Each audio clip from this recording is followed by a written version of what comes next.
मेरे दोस्तों, इंसान को कुल अकल भी मिल जाए तो फिर भी अल्लाह की हिकमत का वो इहाता नहीं कर सकता। रब्बे करीम को ज़्यादा पता है कि हमारे लिए कौन सी चीज़ बेहतर है और कौन सी चीज़ हमारे लिए नुकसान का बाइस है।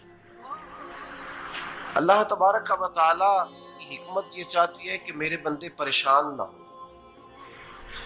रब ये चाहता है कि मेरे बंदे किसी जगह पे भी दिक्कत और परेशानी का शिकार ना हो। तो अल्लाह तबारक व तआला ने राह एतदाल इख्तियार करने का हुक्म इरशाद फरमाया कि तुम एतदाल के रस्तों पे चलो, मोतदल जिंदगी गुजारो, अफरातो तफरीद से बचो। आज जिस माशरे में हम वक्त गुजार रहे हैं, इस माशरे में हम इस बात को समझने से कासिर हैं कि असल हमारा मसला क्या है। हमारा असल जो मसला है उसकी शनाख्त हमें कैसे होगी और हम फिर उस तक रसाई किस अंदाज में हासिल कर पाए। हम हमेशा अपनी आमदन बढ़ाने के चक्कर में रहते हैं। एक काम और शुरू कर लें, पार्ट टाइम जॉब शुरू कर लें, कोई साइड बिजनेस उसका आगाज कर लें। हमारी जो दौड़ लगी हुई है वो लगी है काम बढ़ाने में, आमदन बढ़ाने में।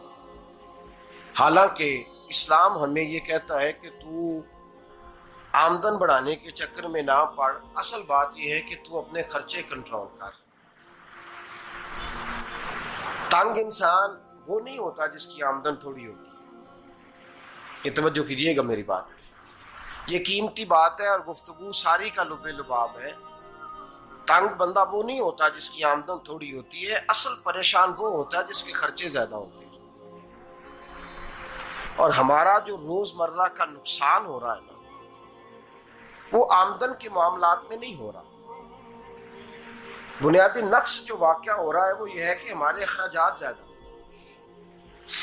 और वो अखराजात किसी और ने नहीं बढ़ाए।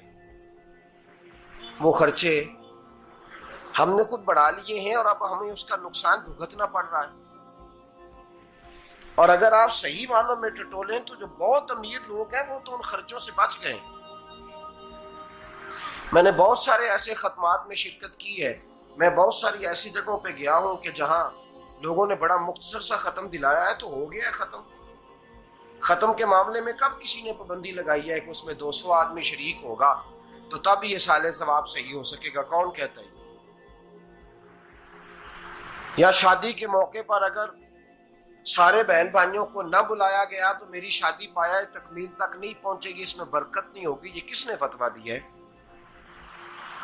मोतदल जिंदगी का इस्लाम हुक्म देता है। मैं पढ़ रहा था कि एक बहुत बड़ा सदर है, गालबन सूडान के सदर की बात हो रही थी, तो अपने बेटे की बारात लेके गया तो 4 लोग गए हैं बारात, और 15 लोगों का उसने एहतमाम किया अपने घर में खाना खाने का। तो क्या शादी हो गई कि रुक गई? तो भाई राग अलापना इस बात का कि बड़ी परेशानी है, कोई साइड बिजनेस शुरू किया जाए फलान जगह फलान जगह फलान जगह। तो असल मामला ये है कि पहले एक बंदा कमाता है तो फिर भी घर ही चलता है, फिर बड़ा बेटा साथ शामिल होता है तो फिर भी घर ही चलता है, फिर मंझला बेटा शामिल होता है तो फिर भी घर ही चलता है। जो रोना दादाजी रोया करते थे कि बड़ी मुसीबत है, बड़ी मुश्किल है, गाँव में रह अकेले होते थे और वो 5 बच्चों को और 4 बच्चियों को वो पालते थे, तो जो वहां परेशानी थी वही आज परेशानी शहर में आकर पढ़ लिख कर मोटी तनख्वाह लेकर वही परेशानी हमें है। तो मैं जिस नतीजे पे पहुंचा हूं इसको पढ़ के, कुरान मजीद की चंद आयात को देखकर और इस मफहूम की जो हदीसें कुतुब हदीस में पाई जाती हैं और हमारे बुजुर्गों ने हमें जो मिजाज इस हवाले से दिया है, मैं इस नतीजे पे पहुंचा हूं कि मसला आमदन का नहीं, मसला खर्चे का है। हमारे खर्चे बुनियादी तौर पर ज्यादा, और अगर फिर हम ज्यादा बोझ खवातीन पे डालते हैं कि वो मुतालबे ज्यादा करती हैं। और अगर आप मुझसे पूछें तो खवातीन की भी अगर किसी जगह कोई आदत खराब होती है तो उसमें असल किरदार उसका होता है जो वो आदत खराब तो क्यों अपने गले से उतार के आप किसी के गले में बात डालने के चक्कर में है? वो खवातीन की तबीयत नहीं ऐसी है। असल बात यह है कि हमने आदत डाली है, हमने ये मिजाज उनको दिया है तो उनका बना है, न कैसे बन सकता।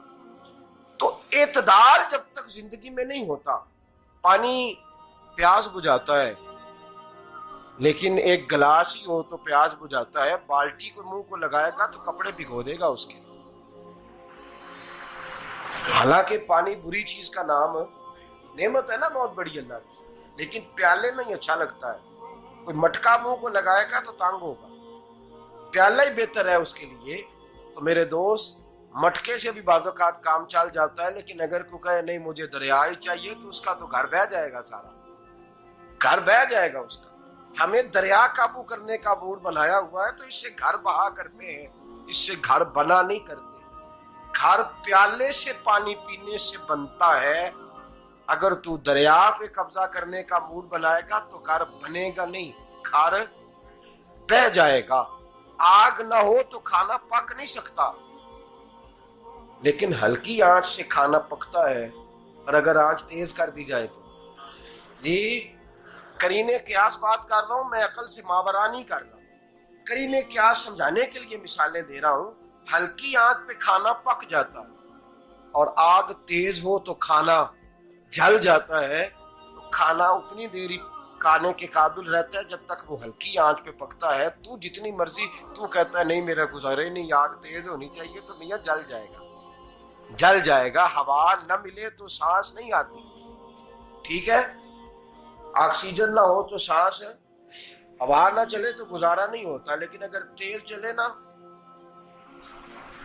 अगर तेज जले तो तेज चले तो आंधी और तूफान बन जाए तो छतें गिरा देती है, जाने ले लेती है। हम हैं तूफान के चक्कर में, हम हैं दरिया के चक्कर में, हम हैं बड़े नाव के चक्कर में। तो मियां हल्की आंच ही अच्छी है, याद रख। और एक गिलास पानी का एतदाल से मिलता रहे तो वही मिलता रहे, जरूरत के वक्त वही बेहतर है। तू पूरे दरिया पे कब्जा करने का प्रोग्राम ना बना, तंग हो जाएगा। और मेरे अजीज याद रख, हवा सांस लेने के मुताबिक मिले तो वो ये अच्छी है, जो सांस बंद करने पे आ जाए वो हवा अच्छी। हमने चक्कर चला लिया है कि ज्यादा पैसा, रातों रात पैसा, लंबा पैसा, ये प्लाट भी मेरा, वो प्लाट भी मेरा, गुजरांवाला भी, गुजरात भी, लाला मूसा खाड़ी और पिंडी तक जहां मैं जाऊं मेरे नाम की तख्तियां लगी हुई होनी चाहिए। इस्लाम मना